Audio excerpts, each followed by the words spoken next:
Acordo de conciliação na Justiça Federal estabelece prazo para a demolição de parte da estrutura dos beach clubs de Jurerê Internacional, no norte da ilha. A operação da Polícia Civil investiga desvio de dinheiro público em hospital de Itapema, no litoral norte do estado. Empresário Luciano Hang desiste de ser candidato ao Senado nas eleições de 2022. Pesquisa da FEComércio aponta que consumidores vão gastar mais na Páscoa deste ano na comparação com a mesma data do ano passado. E veja também, no esporte chegou a hora. Brusque e Camboriú começam a decidir hoje quem vai ficar com o título do Campeonato Catarinense. Está no ar o Band Cidade com Rodrigo Cardoso. Olá, uma boa noite para você. A gente abre hoje o Band Cidade com a conciliação entre os donos de beach clubs, a Habitasul, a Associação de Moradores de Jurerê Internacional e a Justiça Federal. O acordo prevê um prazo para a demolição de parte das estruturas dos clubes de praia e pode encerrar uma novela que se arrasta há anos. Com o acordo, as partes que integram a ação judicial relacionada aos beach clubs de Jurerê Internacional, em Florianópolis, começaram o processo para cumprir de maneira voluntária a decisão da Justiça. Ficou determinado que os beach clubs devem readequar as estruturas e remover o que foi construído nos imóveis após o acordo judicial homologado em 2006. A Associação de Moradores afirma que a conciliação buscou um equilíbrio entre as partes. Ele não foi nem tudo o que nós queríamos, nem tudo o que eles queriam. Eles queriam permanecer como estavam e continuando fazendo balada. Nós queríamos que a restrição fosse maior ainda do que vai ser. De qualquer forma, nós estamos pelo menos aliviados que o processo aparentemente, na sua fase de julgamento, chegou ao fim e que começou com, digamos assim, com um bom passo, aparentemente com possibilidade de harmonia, que começou o cumprimento da sentença. Os estabelecimentos terão até 60 dias para retirar as estruturas que foram colocadas neste espaço aqui, chamado de Passeio dos Namorados. Eles devem retirar o deck e colocar o piso original. A Associação de Moradores de Jurerê informou que um dos beach clubs já retirou parte da estrutura. Nesse mesmo prazo de 60 dias, eles também assumiram o compromisso de já fazerem os projetos individuais dos 5 estabelecimentos para adequá-los ao limite de área que foi estabelecido na decisão judicial, que é a área que já existia ocupada e construída em 2005. Então, dentro desses 60 dias, eles apresentarão, tanto para nós quanto para o Ministério Público e a AGU, em reuniões que foram acertadas, que serão realizadas aqui na associação, na sede da associação. Então, nós nos reuniremos com eles para discutir um a um os projetos de adequação de cada um dos 5 beach clubs. O prazo foi definido entre os representantes de 5 beach clubs que fazem parte do processo pela Ciacói, Habitasul, Ministério Público Federal, IBAMA, União, Prefeitura de Florianópolis e a Associação de Proprietários e Moradores de Jurerê Internacional. A discussão em torno dos beach clubs de Jurerê se arrastava há 14 anos. Em 2017, o Tribunal Regional Federal da 4ª Região, em Porto Alegre, já havia decidido que as estruturas construídas depois de 2005 deveriam ser retiradas. O acordo estabelecia limite para o avanço das construções e a preservação da vegetação. Em 2019, o Superior Tribunal de Justiça confirmou a decisão do TRF4 para a demolição de parte dos estabelecimentos. Após a conciliação, a Justiça Federal vai acompanhar o caso para garantir o cumprimento dos prazos. Para falar deste assunto aqui no Band Cidade, Roberto Azevedo comigo aqui no estúdio. Tudo bem, Roberto? Boa noite para você. Boa noite, Rodrigo. Boa noite a você que nos assiste. Roberto, estava na hora de uma decisão sobre esse caso para dar segurança jurídica para os beach clubs, preservar o meio ambiente, para resolver essa novela de uma vez por todas, não é? Há uma diferença entre disputa e briga. Este é o típico caso que vai parar na justiça, que parece mais uma briga. 17 anos do primeiro problema, 14 anos de uma decisão da justiça, foram recorrendo para ter uma situação de conciliação. Quer dizer, o que ganha a Associação dos Moradores? Parte do que pretendia. O que ganha os beach clubs? Parte do que pretendia. Está mais do que justo. E tem que se estabelecer isso como uma regra. Agora eu fico pensando, 14 anos enrolando na justiça para se tomar a decisão que poderia ter sido tomada antes. Aquela inflexibilidade de empresários e de moradores que não se coadunava com nada. É evidente que havia um prejuízo que foi reparado em parte, evidente que se criar um outro prejuízo para o empresariado, que também foi, mas não dá para entender esse tempo. E depois falam da morosidade da justiça. Eu acho que são dos pretendentes que vão litigar lá. Daqui a pouco eu volto com mais comentário aqui no Band Cidade. Ok, Roberto, novidades no caso do advogado gaúcho assassinado em Florianópolis no início de março. A ex-namorada dele, Janaína Ribeiro, de 44 anos de idade, foi presa pela polícia, suspeita de envolvimento no crime. Ela já tinha mandado em aberto e foi presa temporariamente na tarde de ontem ao se apresentar na Delegacia de Homicídios de Florianópolis. A ex-namorada do advogado gaúcho, Carlos Eduardo Martins, encontrado morto com sinais de violência em Florianópolis no início de março, também é de Gravataí, região metropolitana de Porto Alegre. No último domingo, outro investigado foi preso em Lages, na Serra Catarinense, e um suspeito foi capturado no dia seguinte ao assassinato em Florianópolis. O corpo do advogado criminalista Carlos Eduardo Martins Lima foi encontrado no bairro Rio Vermelho. O carro dele, levado pelos criminosos, foi recuperado logo depois. A Polícia Civil deflagrou hoje a Operação Sutura 2. O foco são suspeitas de desvio de dinheiro público no Hospital de Itapema, litoral norte do estado.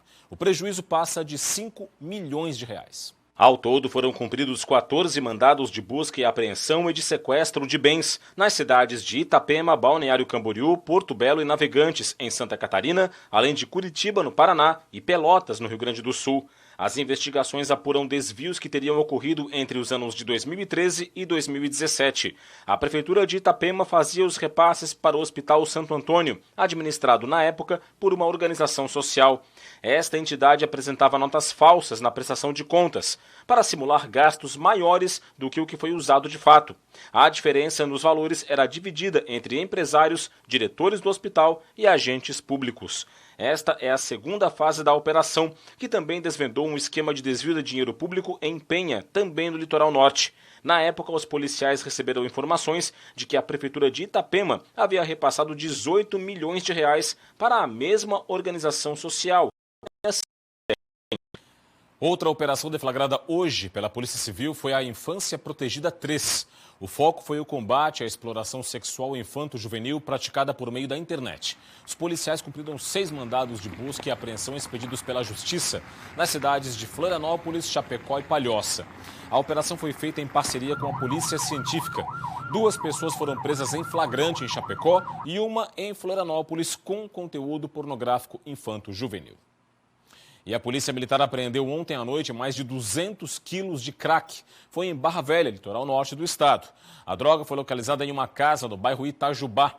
Além do crack, os policiais apreenderam 3 pistolas, 9 carregadores, 87 munições dos mais diferentes calibres, além de R$240 mil em dinheiro e $72 mil. Os militares também apreenderam 3 rádios comunicadores, 1 colete e 2 capas balísticas, uma espingarda de pressão, telefones celulares. 2 pessoas foram presas em flagrante por tráfico de drogas e levadas para a delegacia. O PROCON e a Polícia Civil apreenderam cigarros eletrônicos aqui na capital do estado. A operação foi deflagrada depois que o órgão de defesa do consumidor registrou um aumento de 49% no número de reclamações de pais e responsáveis por causa da venda dos produtos para menores de idade. Em Florianópolis, as reclamações no PROCON de vendas dos produtos para menores aumentaram depois que vários pais identificaram tabacarias nas proximidades das escolas. Eu sou mãe de uma criança, uma adolescente de 12 anos, e há 2 semanas atrás meu filho me chamou para me dizer que havia comprado um pod e me disse que comprou numa loja de produtos eletrônicos na rua da escola onde ele estuda.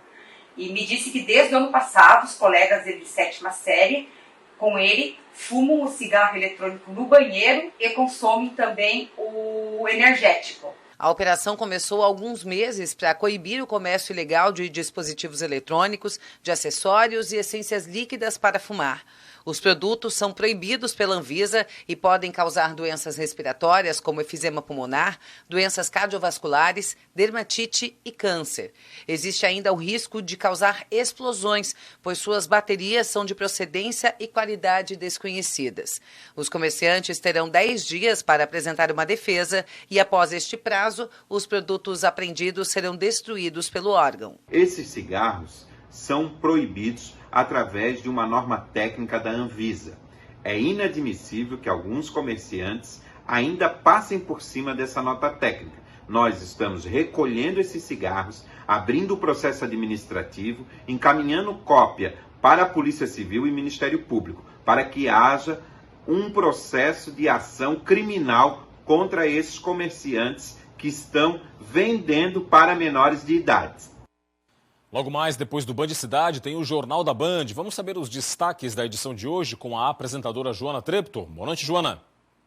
Olá, boa noite. Daqui a pouquinho tem o Jornal da Band, às 7h20. Vamos saber quais são os destaques de hoje. Olha só, o Supremo marcou o julgamento do deputado processado por ameaças a ministros do tribunal. Ele se refugiou no gabinete para escapar da ordem de pôr tornozeleira eletrônica. Foi um fuzuê o dia hoje em Brasília. Ainda em política, 10 ministros do governo Bolsonaro vão deixar o cargo para disputar as eleições. E o aeroporto perto de Brasília, usado por políticos e empresários, onde passageiros e bagagens não são fiscalizados. No Rio de Janeiro, as ruas ficaram cobertas de lixo por causa da greve de funcionários da companhia de limpeza.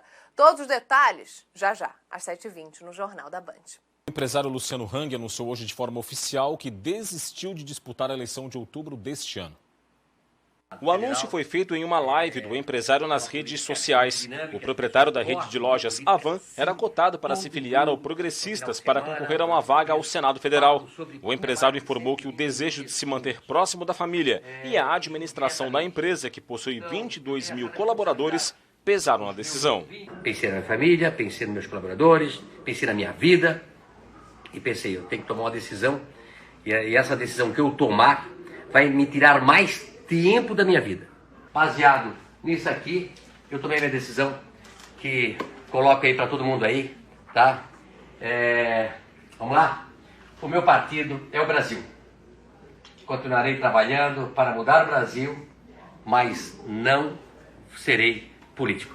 Hang informou também que vai seguir como ativista político na defesa de pautas como o liberalismo econômico e a redução da carga tributária. Eu vou continuar lutando pelo Brasil, trabalhando muito, gerando emprego, abrindo loja e tentando sempre mostrar o caminho certo e o caminho errado. De volta aqui o Roberto Azevedo. Roberto, além dessa desistência bastante significativa, não é? Houve outras desistências aí ao longo desse dia, não é? Houve sim. Prefeito de Balneário Camboriú, Fabrício Oliveira, pré-candidato do Podemos, anunciou agora no início da noite que não é mais pré-candidato ao governo de Santa Catarina. Evidentemente, estas movimentações entram naquela listinha das pré-candidaturas que virariam abóbora até o dia 31 de março, à meia-noite. Hang estava entre elas, assim como Clésio Salvaro, João Rodrigues, a convite de João Rodrigues para Gê Loureiro ser vice dele, toda foi uma construção que deu errado. Deu errado porque essas pessoas não estão dispostas a abrir mão da tranquilidade que têm. Hang da vida empresarial, da família, os prefeitos de Chapecó e de Criciúma do cargo que possuem, assim como o prefeito de Balneário Camboriú. Mas isso não impede que o deputado Kennedy Nunes, do PTB, por exemplo, pré-candidato ao Senado, esteja a jogar foguetes agora, porque Hang pegaria um naco bem grande dos conservadores do voto dos bolsonaristas de Santa Catarina. Não é o único. Até o presidente da Câmara de Vereadores de Florianópolis, Roberto Catu Mioda, do PSD, se ofereceu agora para o presidente estadual do partido, o deputado Milton Alves, para ser pré-candidato ao Senado. Mas não são só esses movimentos que estão acontecendo.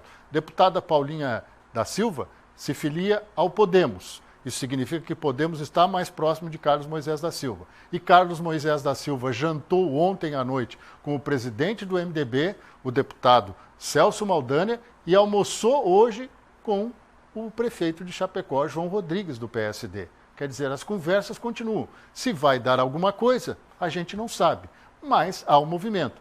O governador quer construir republicanos, MDB, Podemos e PSDB. E depois combinar com o eleitor. Dito isso, um grande abraço e até amanhã. Até amanhã, Roberto. O governo do estado anunciou hoje um investimento considerado histórico para a saúde de Santa Catarina. Vão ser destinados quase 600 milhões de reais para 19 cidades do estado. E o principal investimento é na Grande Florianópolis. O plano do governo prevê investimentos de 248 milhões e 200 mil reais para a construção do novo Instituto de Cardiologia de São José. O edital para a obra foi lançado durante o evento, no Centro Integrado de Cultura, em Florianópolis. Esses investimentos vão trazer exatamente isso, tirar as pessoas de filas de procedimentos, de cirurgias, dar um ambiente mais adequado para todo o time da saúde que passou por esses últimos 2 anos o enfrentamento dessa pandemia, dar condições de trabalho ainda melhor para que a saúde dos catarinenses possa estar acima de qualquer situação. Também vão ser destinados recursos para a construção de hospitais em Camboriú, Araquari e Içara e para a reforma e ampliação, além da compra de equipamentos nos hospitais de Ibirama, Mafra, Itajaí, Indaial, Blumenau, Caçador, Anita Garibaldi, Forquilinha, Gaspar, Itapema, São Carlos e Balneário Barra do Sul. Além disso, também foram anunciados investimentos na compra de equipamentos e insumos para o SAMU. São ações coordenadas, não são ações isoladas, que a saúde pensa de forma conjunta para entregar o melhor para os catarinenses. Uma pesquisa feita pela Federação do Comércio do Estado apontou que o consumidor pretende gastar pelo menos 30% a mais na Páscoa deste ano, na comparação com a mesma data do ano passado. Confira agora na reportagem do João Paulo Cardoso. Há pouco mais de 15 dias para a Páscoa, tem gente que não quer perder tempo e já foi atrás dos presentes. Já está na hora de fazer as comprinhas, porque deixar para a última hora não dá, né?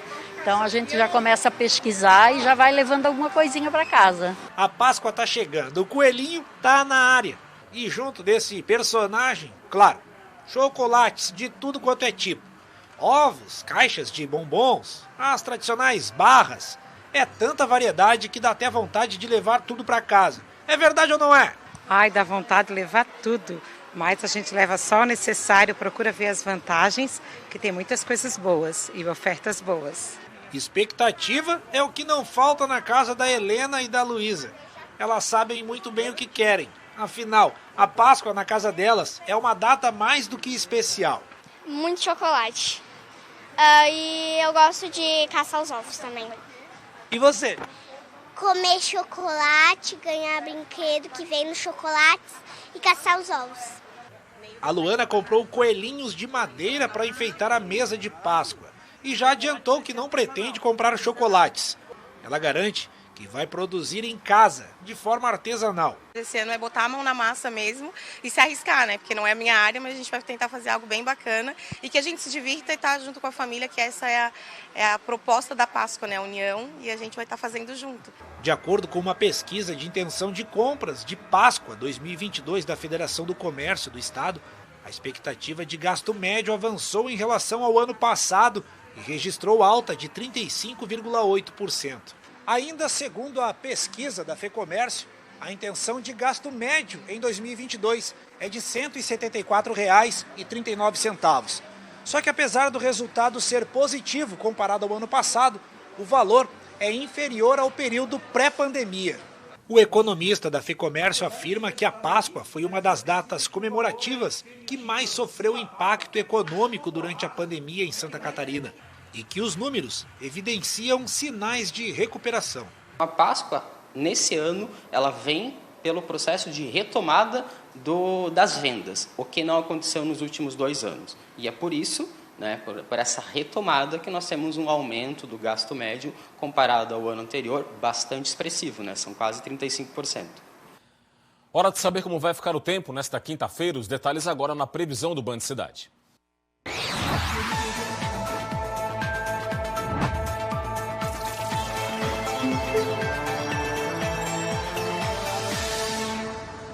A quinta-feira vai ter sol entre nuvens entre o extremo oeste e o Planalto Sul. Nas demais regiões, chuva fraca na madrugada e começo da manhã e sol entre nuvens no decorrer do dia. A presença da massa de ar frio faz as temperaturas baixarem no estado. Em Florianópolis, mínima de 13 e máxima de 18 graus. Em Itajaí, variação entre 15 e 22. Em Lages, 6 graus de mínima e 16 de máxima. E em Chapecó, mínima de 8 e máxima de 19 graus. Um acidente complicou o tráfego hoje em Ingleses, no norte da ilha. Um caminhão perdeu os freios durante a tarde de hoje e bateu em 2 veículos na SC 403, rodovia que dá acesso ao bairro. Um dos veículos atingidos foi este ônibus executivo, que faz a linha Rio Vermelho. O veículo ficou parcialmente destruído. Ainda não há informações sobre feridos. Uma informação sobre o acidente que eu informei agora há pouco, no bloco anterior. 9 pessoas ficaram feridas, segundo os bombeiros, nessa batida entre o ônibus e o caminhão, todas, felizmente, sem gravidade. O assunto agora é o esporte. Chegou a hora. Brusque e Camboriú começam a decidir daqui a pouco quem vai ficar com o título de campeão estadual de 2022. O primeiro duelo é no Estádio das Nações, em Balneário Camboriú.